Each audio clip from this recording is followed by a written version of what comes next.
जय हिंद दोस्तों, स्वागत है आप सभी का एक बार फिर से आपके अपने YouTube चैनल पे। दोस्तों आज हम जानेंगे ये सेमी ऑटोमेटिक वॉशिंग मशीन की वायरिंग। ठीक है, ये गोदरेज की वॉशिंग मशीन है और इसके बारे में हम वायरिंग जानते हैं कि सब कुछ बिल्कुल जीरो से कैसे इसको खोलते हैं तो इसकी वायरिंग कैसे करते हैं। सबसे पहले आप देखेंगे कि यहाँ पे पीछे साइड में इसका नट होता है। इसको खोलने के लिए आप देखेंगे ना, ये वाला नट यहाँ पे है जो कि ऑलरेडी हमने तीनों का तीनों नट खोल लिया। एक यहाँ पे, एक यहाँ पे, एक यहाँ पे, 3 स्क्रू इसमें लगा था। तीनों स्क्रू हमने पहले से ही खोल लिया है और स्क्रू खोल लेने के बाद से इसमें सामने से लॉक होता है। इधर से देखेंगे तो सामने लॉक होता है। ये लॉक को आप निकालेंगे, नाम दिखाइएगा, बोलिएगा। इस लॉक को टेस्टर अथवा पेचकस की मदद से जब उठाएंगे ना तो ये लॉक निकल जाता है। हमने पहले से इसको खोल दिया था अभी, और इस तरह से ये पूरा का पूरा निकल जाता है। अब इसके बाद से इसका पूरा सिस्टम यहाँ पे लगा हुआ है। ठीक, अब इसकी वायरिंग हमें समझना है कि वायरिंग में क्या है। सबसे पहले ये हमारा वॉश टाइमर लगा हुआ है, ये हमारी सिलेक्टर स्विच है और ये रहा हमारा स्पिन टाइमर। वॉश टाइमर से यहाँ पे हम देखते हैं कि कितने तार निकले हैं। एक तरफ 3 तार और दूसरी तरफ 3 तार। ठीक है, ये जो तीनों तार हैं, ठीक, एक तरफ 3 तार जो है इसमें 2 छोटे छोटे और 1 बड़ा तार है। ठीक, 3 तार में 1 बड़ा तार, बाकी 1 छोटा तार। जो 2 छोटे तार हैं ये दोनों में से एक हमारा सिलेक्टर स्विच का होगा और एक हमारा बजर का होता है। लेकिन जो बड़ा वाला तार है आप देख सकते हैं कि लंबा वाला बिल्कुल नीचे तक गया है। ठीक है, यही मेन सप्लाई को इन करने का तार होता है, इसी से मेन सप्लाई इसमें इन की जाती है। बाकी एक तरफ जो आप दिखेगा आपको एक छोटा तार दिख रहा है। ठीक है, एक छोटा तार, अब बाकी 2 तार देखिए बड़े बड़े हैं। जो ये दोनों बड़े तार हैं ये दोनों मोटर के लिए जाएंगे, रनिंग और स्टार्टिंग का काम करेगा। जो ये छोटा तार होगा ये आपका सेलेक्टर स्विच का आउटपुट है। तो यहाँ से देखिए आप सेलेक्टर स्विच में लगा हुआ वाला तार जो हमारा है, एक तार इधर लंबा वाला आया था, उधर से जो 2 छोटे तार हैं, एक तार देखिए आप इसको टेप लगा के छोड़ दिया गया है। यानी हमारी इस मशीन में स्पीकर नहीं लगा है, यानी कि बजर नहीं लगा है, जिसके कारण बजर वाला तार देखिए फ्री है। और ये वाला तार हमारा सेलेक्टर स्विच में जाएगा, तो इसको सेलेक्टर स्विच में क्या कर देते हैं, इन कर देते हैं। यहाँ से सेलेक्टर स्विच में फेस इन होगा।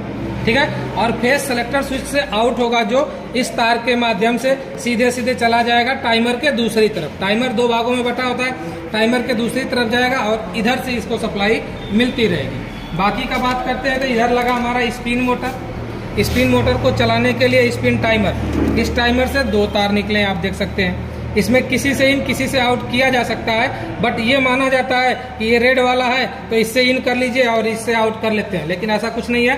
किसी से इन किसी से आउट करिए, कोई दिक्कत नहीं होती है। अब इसके बाद बात आती है, यहाँ पे हमारी डोर स्विच लगी हुई है। इस डोर स्विच का काम है कि जैसे ये ढक्कन को हम उठाते हैं यह डोर स्विच ऑफ हो जाती है, जैसे ढक्कन को बंद करते हैं ऑन होती है। जैसा कि अभी आप देख सकते हैं ये डोर स्विच आपस में दोनों सटी हुई है। जैसे हमने ढक्कन को हटाया ये दोनों के बीच में स्पेस हो गया, यानी ये डोर स्विच काम करना बंद करेगी।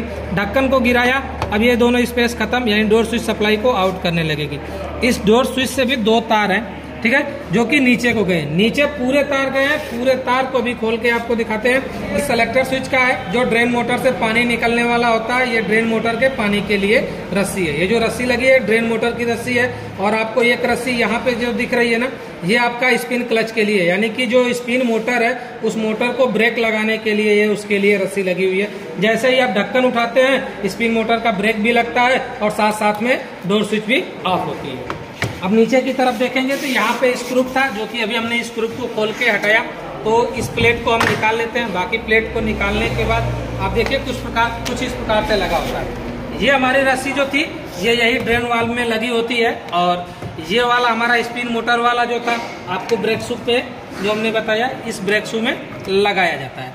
ठीक है, तो इस प्रकार से तो इसका हो गया। अभी इसका सिस्टम आगे बताएंगे, इसमें केवल वायरिंग हम बताते हैं आपको। अब देखिए इतना ज्यादा तार, पूरा इतना तार है, ये रहा इसका कैपेसिटर। अब इतना तार देख के वैसे ही आदमी परेशान हो जाता है। साथ साथ में ये हमारी मेन लीड है। तो अब सभी तारों को हम बारी बारी से खोल लेते हैं और एक एक करके आपको समझाएंगे बिल्कुल बारीकी से। अभी अगर ऐसे बताने लगे तो पता नहीं चलेगा कौन सा तार कहाँ से आया। तो चलिए सबसे पहले फटाफट हम तारों को खोल लेते हैं।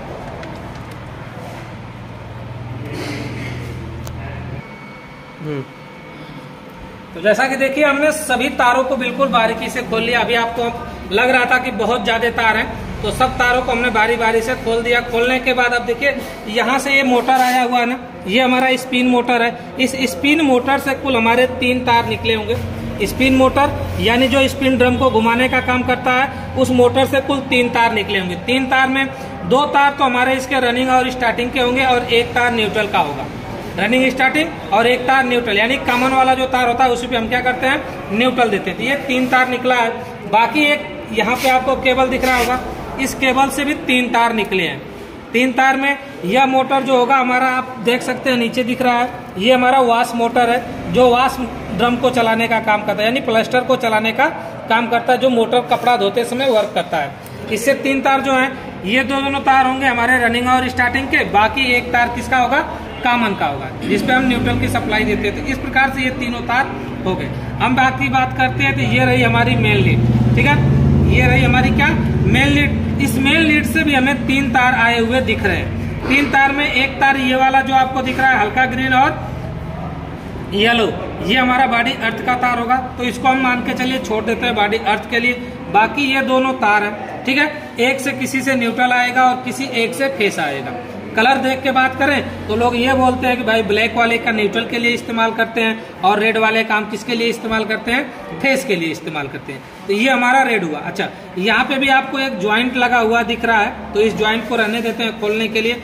और साथ में यहाँ पे देखिए ये काला वाला आपको दिख रहा है ना, ये इस वॉशिंग मशीन में फ्यूज लगाया गया है। यदि ज्यादा पावर सप्लाई हो तो ये फ्यूज क्या करेगा, उड़ जाएगा। तो इस वॉशिंग मशीन में ये फ्यूज लगा है, आपको खोल के दिखा देते हैं। कभी कभी ऐसा होता है कि अगर यह फ्यूज उड़ जाए तो ना आपका वॉश मोटर चलेगा ना स्पिन मोटर चलेगा। तो देखिए आपके इसके अंदर से एक ये फ्यूज निकला है। तो सबसे पहले अगर आपके साथ ऐसी कभी घटना घटती है कि दोनों में से कोई भी मोटर नहीं चल रहा है, तो आप पीछे वायरिंग खोल के देखिएगा कि आपकी वॉशिंग मशीन में कहीं फ्यूज तो नहीं लगा है। ठीक, कुछ मशीनों में लगा होता है और कुछ में नहीं लगा होता। अगर ये फ्यूज हमारे पास नहीं है तो उसके लिए घबराने की कोई जरूरत नहीं कि इमरजेंसी में नहीं है तो अब क्या करें, कैसे चलाएं। यहीं से आप काट के आप बाईपास कर सकते हैं। तो इस फ्यूज को निकाल सकते हैं और लगा सकते हैं। तो इसमें एक छोटा सा फ्यूज लगा हुआ है। तो इस प्रकार से हमने इस फ्यूज को लगा दिया, ठीक है। यह फ्यूज मात्र लाइन कम अथवा ज्यादा होने में प्रोटेक्शन की डिवाइस का काम करेगा। अब इसके बाद से हमारे जो ये टाइमर के तार आए थे ना, ये सभी के सभी टाइमर के तार हैं। अब देखिए इतने तार ये हैं। अब इसमें से हमें ये ढूंढना है कौन सा तार किस टाइमर का है। तो इसके लिए सबसे पहले हम ऊपर से एक पहचान लेते हैं, बाकी चाहे तो चेक कर ही सकते हैं, लेकिन ऊपर से पहचानते हैं कि कौन सा तार किसका है। तो बारी बारी से देख लेते हैं। देखिए ये जो तीनों तार है ना, ये जो तीनों तार है स्पिन टाइमर वॉश टाइमर वाले, 2 तार बड़े बड़े और 1 तार जो एक साइड का बड़ा था, यही 3 तार हैं जो कि ये तीनों तार नीचे आए हुए हैं। इन तीनों तारों को हम पकड़ लेते हैं, ये तीनों तार हैं। ठीक, हमने आपको अभी बताया था कि ये दोनों तार हमारे रनिंग और स्टार्टिंग के होंगे जो पीले पीले दिख रहे हैं। बाकी का 1 तार जो रेड वाला है ये मेन सप्लाई इन करने के लिए, क्योंकि एक तरफ जो था टाइमर के क्या था, 1 तार निकला है जो इसके एक तरफ, वही होता है मेन सप्लाई इन करने की बात होती है। तो ये हो गया हमारा स्पिन टाइमर वॉश टाइमर का। अब बात करते हैं कि इधर से जो 2 तार ये वाले आए हैं ये किस चीज के हैं। देखिए ये जो दोनों तार हैं, ये दोनों तार हमारे किसके हैं, स्पिन टाइमर के। ठीक, ये दोनों तार स्पिन टाइमर के हैं, 2 तार। और यहाँ पे जो आपको दिख रहा है 2 तार ये रहा, ये दोनों हमारे किसके हैं, डोर स्विच के। अब इसका सभी को एक साथ यहाँ पे अंदर से डाल देते हैं और इसका कनेक्शन किया जाता है कि कैसे कैसे करना है।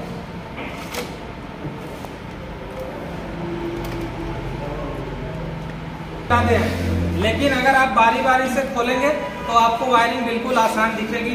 तार को केवल एक बार समझना है। कंपनी ने तार थोड़ा बड़ा बड़ा दिया है जिसकी वजह से तार की संख्या ज्यादा हो जाती है। अब सबसे पहले अगर हम बात करें तो ये हमारा हुआ, ठीक है। तो हम अपने वॉश मोटर को पकड़ते हैं और वॉश मोटर का कनेक्शन सबसे पहले कर लेते हैं। एक एक करके बारी बारी से करेंगे, सभी का कनेक्शन कर लेंगे। वॉश मोटर का हो गया। वॉश मोटर में हमें फेस इन करना है ना, तो वॉश टाइमर का जो रेड वाला है इसको हम मानते हैं फेस का। तो फेस इन करने के लिए अब हम अपनी मेन लीड उठाते हैं। तो आप देख सकते हैं कि यही हमारी मेन लीड है और इस मेन लीड में जो फ्यूज लगा था, इस फ्यूज वाले को ही हम अपना मानते हैं मेन फेस। फ्यूज वाले को ही मेन फेस मानते हैं। तो फ्यूज वाले में ऐसे हमने मान के चलिए इन कर दिया, ठीक है। अब यहाँ से हमने इसको फेस दिया, ठीक। अब यह फेस गया ऊपर स्पिन वॉश टाइमर में, वॉश टाइमर से आउट होगा। तो ये जो रनिंग वाला और स्टार्टिंग वाले जो तार हैं, ये दोनों रनिंग और स्टार्टिंग के जो तार हैं इसमें जाएगा। ये रनिंग और स्टार्टिंग के तार हमारे वाश मोटर में लगेंगे। तो वाश मोटर में आप चाहेंगे तो कलर कोड से भी देख के कर सकते हैं। देखिए दोनों में से किसी में चाहे कोई रनिंग कोई स्टार्टिंग मानिए, कोई दिक्कत नहीं, क्योंकि मोटर को एक बार लेफ्ट एक बार राइट घूमना है और लेफ्ट और राइट घुमाने का जो काम करेगा वह काम कौन करेगा? टाइमर करेगा। ठीक है, तो इसलिए किसी को किसी में भी जोड़ सकते हैं, इससे कोई दिक्कत नहीं होती है। बाकी बारी बारी से जोड़ देते हैं। देखिए फेस की सप्लाई हमने इसमें क्या कर दिया? दे दिया। स्पिन टाइमर फेस की सप्लाई हमने दिया वाश टाइमर में, तो वाश टाइमर को मोटर के साथ कनेक्ट कर दिया। अब बात ये रहती है कि वाश टाइमर जो है इन दोनों पे रनिंग और स्टार्टिंग पॉइंट पे हमें कैपेसिटर भी लगाना है। तो आप यहाँ से देख सकते हैं कि हमारे पास ये रहा कैपेसिटर। ठीक, इस कैपेसिटर से कुल 4 तार आपको दिखे हुए निकल रहे हैं। ठीक, यह कैपेसिटर रनिंग कंबाइंड कैपेसिटर है, क्योंकि इसमें 2 कैपेसिटर जुड़ा हुआ है। एक की पावर ज्यादा होगी और एक कैपेसिटर की पावर कम होगी। तो यहाँ पे लिखा है कि 9 MFD का, यानी एक कैपेसिटर जो है उसकी पावर 9 MFD है, दूसरे वाले कैपेसिटर की पावर 4 MFD है। तो आप देख सकते हैं एक येलो और येलो व्हाइट, यानी ये दोनों कैपेसिटर किसके हमारे हैं? 9 MFD वाले। तो जिसकी पावर ज्यादा है वो किसके लिए जाएगा? वाश टाइमर के लिए। वाश में यहाँ से जिसकी पावर ज्यादा है उसको हमने वाश टाइमर के लिए लगाया, यानी ये जो पीले पीले हैं ये 9 MFD वाले। तो 9 MFD वाले जो हैं इनको हम लगा देते हैं किसमें? दोनों में से किसी को किसी में भी जोड़ दीजिए। रनिंग और स्टार्टिंग वाले पॉइंट में यहाँ पे हमने क्या कर दिया? बिल्कुल जोड़ दिया। और दूसरा वाला भी यहाँ पे हम जोड़ देते हैं। इस तरह से इस मोटर को हमने कैपेसिटर के साथ फेस भी दे दिया, कैपेसिटर भी दे दिया। बाकी बात यह है कि अब इस मोटर का देखिए एक तार अभी भी फ्री है जिसमें हमें न्यूट्रल देना था। तो न्यूट्रल के लिए हम अपनी मेन लीड को पकड़ते हैं, यही रही हमारी मेन लीड। बाकी तार को भी हम साइड में किए हैं। ये हमारी मेन लीड है, इस मेन लीड में हमने क्या जोड़ दिया? न्यूट्रल का तार, यानी कि वाश मोटर की पूरी वायरिंग क्लियर हो गई। ठीक, अब बात करते हैं स्पिन मोटर की। तो स्पिन मोटर को हमने ऐसे पकड़ा, स्पिन मोटर से भी हमें 2 तार देखने को मिल रहा है। ठीक है, ये दोनों तार हमारे रनिंग स्टार्टिंग के होंगे। ये मोटर की चेकिंग में आप चेक कर लेंगे, अभी वैसे भी हम चेक करके बता देंगे, लेकिन आप चेक कर लीजिएगा। यहाँ पे जो दोनों तार हैं ये दोनों हमारे रनिंग स्टार्टिंग के हैं और ये तार हमारा न्यूट्रल का, यानी कि कॉमन का तार है। तो रनिंग और स्टार्टिंग, ये रनिंग और स्टार्टिंग का तार, इसको भी कैपेसिटर लगा देते हैं रनिंग और स्टार्टिंग वाले पे भी। तो इस तरह से हमने रनिंग और स्टार्टिंग वाले पे भी कैपेसिटर लगा दिया, क्योंकि बचा हुआ जो कैपेसिटर का 2 तार है ये कम पावर वाला होगा और इसी का होगा।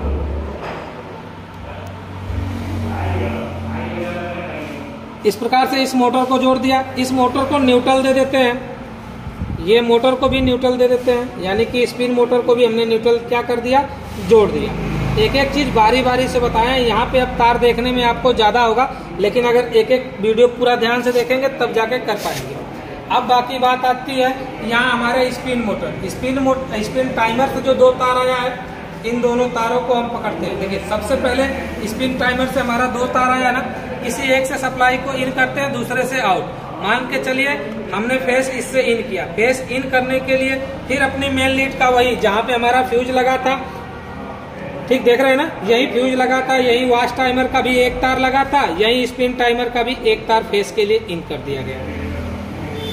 तो ये रहा फेस का एक तार इन हुआ, दूसरे वाले से ये आउट होगा।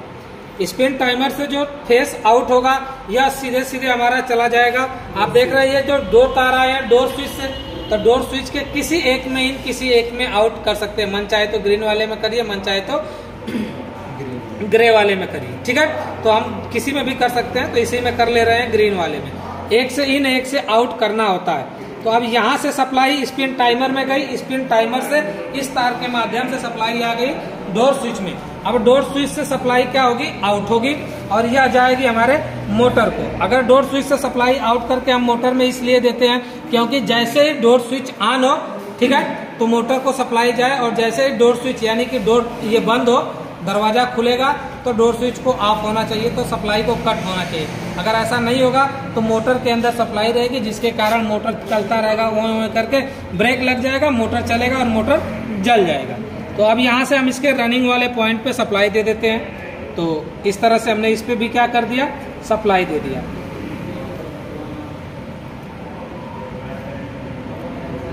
और मोटर के सभी तारों को बारी बारी से जोड़ दिया गया। इसमें कोई भी तार बचा नहीं है। अगर आप देखना चाहते हैं तो एक बार देख लेंगे, लेकिन हाँ, इसमें देखने में आपको बहुत ज़्यादा तार लगेगा, लेकिन स्टेप बाय स्टेप अगर सभी तारों को देखेंगे तो पता चल जाएगा। जैसे कि अभी सरसरी निगाह से हम आपको बता देते हैं कि कैसे कैसे जोड़ा गया है। आप ये 3 तार देख रहे हैं ना, ये 3 तार हमारे वॉश टाइमर के हैं। वॉश टाइमर के जो 3 तार हैं, ये रेड वाला जो दिख रहा है फेस का इनपुट है। बाकी ये जो दोनों तार है ये रनिंग और स्टार्टिंग के लिए है, यानी मोटर को रनिंग और स्टार्टिंग में चलाने के लिए एक बार उल्टा एक बार सीधा। तो फेस वाला लाल वाला हमने आ रही जो मेन लीड थी, मेन लीड में हमने इन किया। यहाँ पे एक तार और आपको रेड वाला दिख रहा है, ये स्पिन टाइमर के लिए सप्लाई चली गई और ये वॉश टाइमर के लिए सप्लाई चली गई। दोनों टाइमरों को मेन चला गया। अब इसके बाद से स्पिन टाइमर से जो आउट हुआ है ये ग्रीन वाला, ये चला गया सीधे हमारा डोर स्विच में। स्पिन टाइमर से जो आउट होगा वो किसके लिए गया? डोर स्विच में। डोर स्विच का आउटपुट सीधे आके लग गया मोटर के रनिंग पॉइंट में। और बाकी ये दोनों जो हैं ये रनिंग में लग गए हैं, रनिंग और स्टार्टिंग में यहीं पे कैपेसिटर लगा दिया गया है। तो इसको चालू करके देखते हैं। लगाइए, मेन बोर्ड लगाइएगा सर।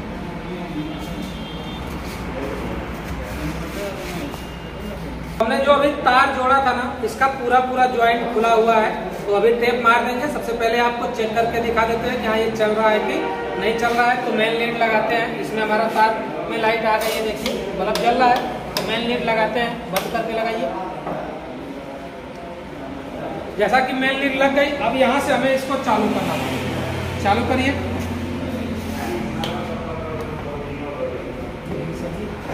चालू होने के बाद यहाँ पे अभी हमारा बंद है ना, तो टाइमर जब बंद है तो टाइमर को ऑन करना पड़ेगा। जैसे ही टाइमर को ऑन करेंगे मोटर हमारा चलना शुरू होगा। देखिए क्लस्टर चल रहा है ना। Yes sir. एक बार चल के रुक गया, एक बार लेफ्ट एक बार राइट। अभी देखिए दोबारा दिशा चेंज करके चलेगा, ये दूसरी दिशा में चल रहा है। इस तरह से लेफ्ट और राइट चलता रहेगा। जब लेफ्ट राइट चलता है तभी कपड़ा आसानी से धुलता है। फिर देखिए ये जब पूरा चलेगा तो टाइमर ऑटोमेटिक बंद हो जाता है। तो ये तो इसका हो गया। अब हम आपको इसके बाद स्पिन टाइमर को चला के दिखाते हैं। तो देखिए ये रहा हमारा स्पिन टाइमर। स्पिन टाइमर की बटन को ऑन करते हैं, ठीक।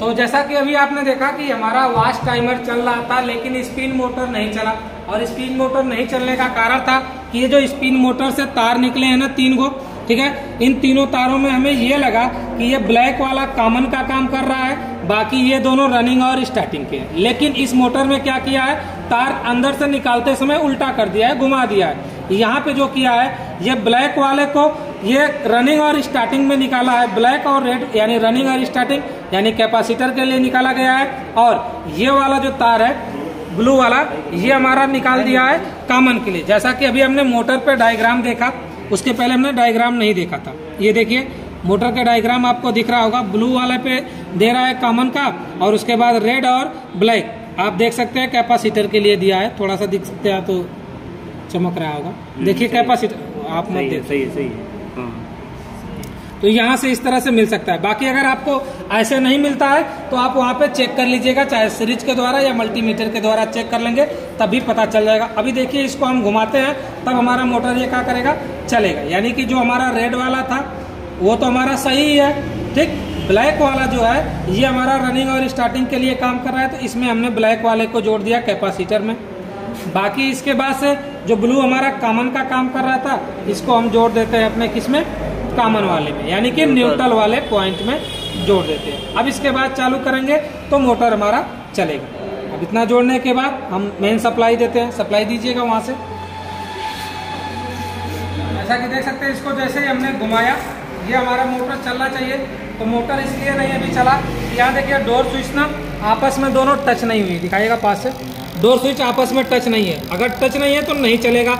यानी कि डोर स्विच थोड़ा सा हमें इसको टच करना पड़ेगा। अभी हम आपको टेस्टर की मदद से टच करा के फिर दिखाते हैं। इस समय आप देखेंगे तो मोटर हमारा चल रहा है, ठीक है। ये देखिए मोटर चल रहा है। अभी ढक्कन जैसे ही उठाएंगे ना ये मोटर बंद हो जाना चाहिए। अब ढक्कन उठाएंगे तो मोटर बंद हो जाना चाहिए, लेकिन इसलिए नहीं बंद हुआ क्योंकि हमने बाईपास से पकड़ा हुआ है। अभी डोर स्विच को हमने दबाया ना, देखिए छोड़ दिया, मोटर बंद हो गया। फिर ढक्कन को डाउन करेंगे, यानी डोर स्विच जो हमारी ढीली थी उसको फिर क्या करना पड़ेगा, हटाना पड़ेगा। अगर डोर स्विच को देखिए, हम आपको दबा के दिखाते हैं। डोर स्विच को हमने दबाया है और इसके बाद से इसको चलाया, तो इस तरह से ये मोटर हमारा क्या कर रहा है, चल रहा है। तो इस प्रकार से इस वॉशिंग मशीन की वायरिंग हम कर सकते हैं। अगर वॉशिंग मशीन की वायरिंग से संबंधित कोई समस्या या सुझाव हो तो कमेंट बॉक्स में जरूर लिखें। अब मिलते हैं अगली वीडियो में, तब तक के लिए जय हिंद।